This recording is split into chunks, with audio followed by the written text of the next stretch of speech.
Hello student, आज का जो हमारा टॉपिक है वो है मांडना। राजस्थान की लोक कलाओं के अंतर्गत हमने कावड़ देख लिया था, फट चित्रण देख लिया था। आज जो हम पढ़ेंगे वो है मांडना। मांडना जो कि हमारी भारतीय संस्कृति और सभ्यता का प्रतीक माना जाता है इसे। और साथ ही साथ में लोक क्या बोलते हैं, लोक कलाएं जो हैं, लोक कलाओं के अंतर्गत भी मांडना जो है उसका विशेष महत्व माना जाता है। और ये जो मांडना है उसका हमारे समाज में आज भी बहुत प्रचलन जो है देखा जाता है। मतलब आज भी हमारे समाज में जो मांडना है उसको अंकित किया जाता है। तो ये जो परंपरा है वो बहुत प्राचीन समय से चली आ रही है। और साथ ही साथ में ये कहा जाता है कि जो मांडना है उनको क्या किया जाता है कि किसी भी धार्मिक अवसरों पर या किसी उत्सव पर महिलाओं के द्वारा, ठीक है, महिलाओं के द्वारा जो है घर को लीप पोत कर उस पर घर में जो है उसे अंकित किया जाता है। और साथ ही साथ में महिलाएं जो है वो इसे बनाती हैं और इसे बनाने के लिए खडीन और गेरू रंग और हिरमिच हिरमिच करके एक रंग होता है जिसका प्रयोग किया जाता है। उसको किसी रंग के अंदर मिलाकर किसी भी रंगोली या किसी भी जिसका अंकन किया जा रहा है उसमें और भी उसको चमकदार बनाने के लिए उसका प्रयोग किया जाता है, जिसे हिरमिच कहा जाता है। तो हिरमिच और गैरू इन सब का प्रयोग कर अनामिका की सहायता से ज्यामितिक अलंकृत जो बनाए जाते हैं उन्हें ही क्या कहा जाता है, मांडने कहा जाता है। ठीक है, तो इस प्रकार से ये पता चल गया कि मांडने जो है वो क्या है, धार्मिक और शुभ अवसरों पर बनाए जाते हैं।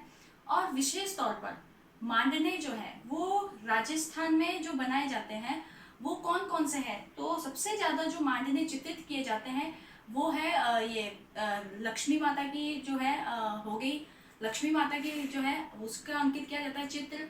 गणेश जी का चित्र हो गया, शंख जो होता है उसका चित्र हो गया, शंख हो गया, चक्र हो गया, और जो सातिया बनाते हैं वो हो गया, रंगोली हो गई, या इस तरीके के जो चित्र होते हैं उनका। और जो विशेष तौर पर जो बनाया जाता है वो है स्वास्तिक, और जो कलश होता है उसको, इन सबको क्या है राजस्थान में विशेष चित्रित किया जाता है और इनका विशेष महत्व माना जाता है। ठीक है, तो इसका जो चित्रण किया जाता है सबसे ज्यादा, तो उसके लिए जिसका प्रयोग किया जाता है वो सबसे ज्यादा महत्वपूर्ण जो रंग माना जाता है इसके लिए वो गैरू रंग को माना जाता है। गैरू और खडीन की सहायता से ही इन सब चीजों को अंकित किया जाता है। अब बात हो जाती है कि मांडना, राजस्थान में विशेष रूप से जो मांडना है वो कौन कौन से हैं। ठीक है, तो राजस्थान में जो विशेष मांडना है वो 4 है, जिनमें से पहला है पगलिया, दूसरा है सातये, तीसरा है ताम और चौकड़ी। ठीक है, ये चारों ही जो है बहुत ही महत्वपूर्ण माना जाता है इन्हें राजस्थान में। और वैसे तो इन्हें किसी भी शुभ अवसर पर इन्हें अंकित किया जा सकता है, लेकिन साथ ही साथ में क्या है, इन सब का अपना एक विशेष अवसर है जिस अवसर पर इनको बनाया जाता है। ऐसी मान्यता है कि पगलिया, पगलिया के अंतर्गत क्या होता है कि पदों के चिन्ह होते हैं, जिसके अंतर्गत क्या होता है कि किसी भी भगवान की आराधना करते समय, किसी ऐसे मांगलिक समय पर, किसी शुभ अवसर पर भगवान की जब हम आराधना की जाती है हमारे द्वारा, तो भगवान को आमंत्रित करने के लिए उनके जो है जो पद चिन्ह होते हैं उन्हें अंकित किया जाता है, जिससे क्या होता है कि व्यक्ति जो होता है वो क्या होता है, काफी हर्ष और उल्लास के साथ में क्या कर रहा होता है कि भगवान को आमंत्रित कर रहा होता है। इसका ये मान्यता है। ठीक है, फिर बात हो जाती है सातये की। सातय जिसे कि क्या कहा जाता है, स्वास्तिक कहा जाता है। ठीक है, स्वास्तिक कहा जाता है। और इस स्वास्तिक को वैसे तो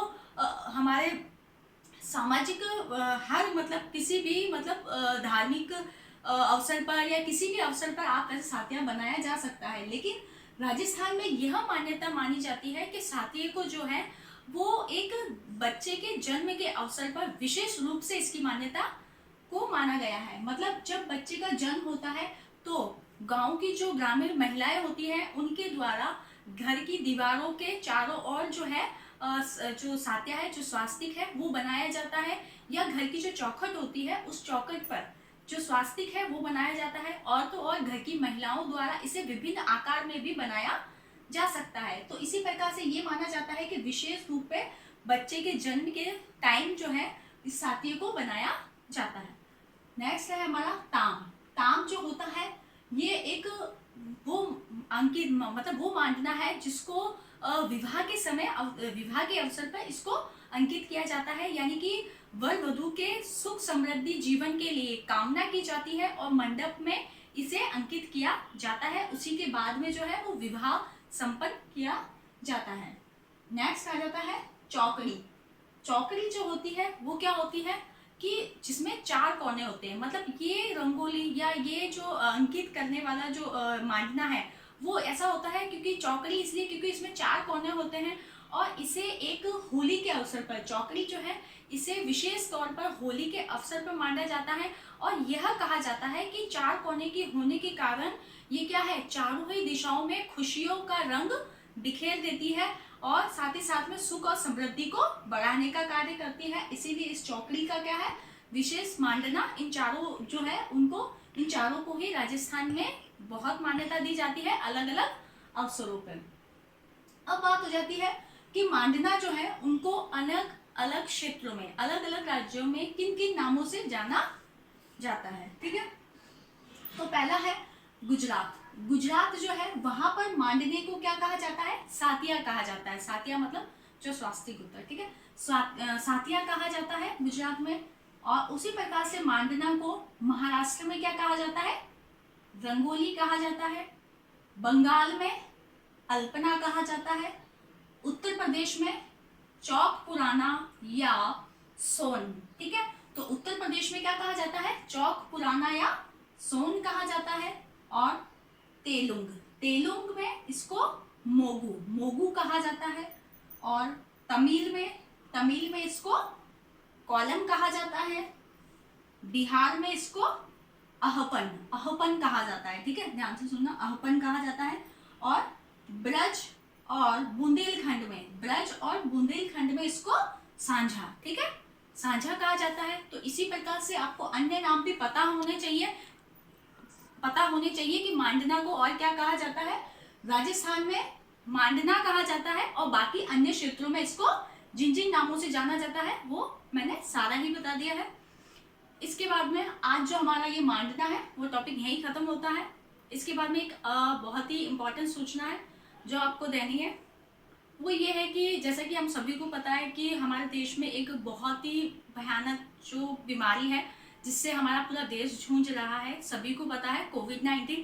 ठीक है, तो उसके लिए सबसे पहले आपको क्या करना है, पहली बात तो आप सब अपने घर में होंगे, सेफ होंगे। आई होप, मैं यही आशा करती हूँ कि आप लोग सुरक्षित रहें, घर में रहें। लेकिन फिर भी अगर जहाँ तक हो सकता है आप घर से बाहर जाना अवॉइड करें, ना जाएं।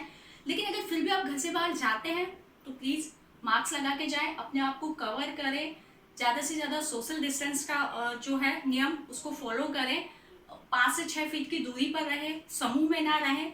ठीक है, इन सब चीज़ों का विशेष ध्यान रखिए क्योंकि जब आप सुरक्षित रहोगे तभी आपका परिवार सुरक्षित रह सकेगा, और अगर आपका परिवार और आप सुरक्षित हो तो भी हमारा समाज और हमारा देश जो है वो कैसा रहेगा, सुरक्षित रह सकेगा। तो प्लीज़ यही रिक्वेस्ट है, सब घर में रहे, ज़्यादा से ज़्यादा बाहर जाना अवॉइड करें और अपने आप को सैनिटाइजर का यूज़ करें और सोशल डिस्टेंस को मेंटेन करके रखें। सो प्लीज़ इन सब चीज़ों को फॉलो कीजिए और अपना ध्यान रखिए। धन्यवाद।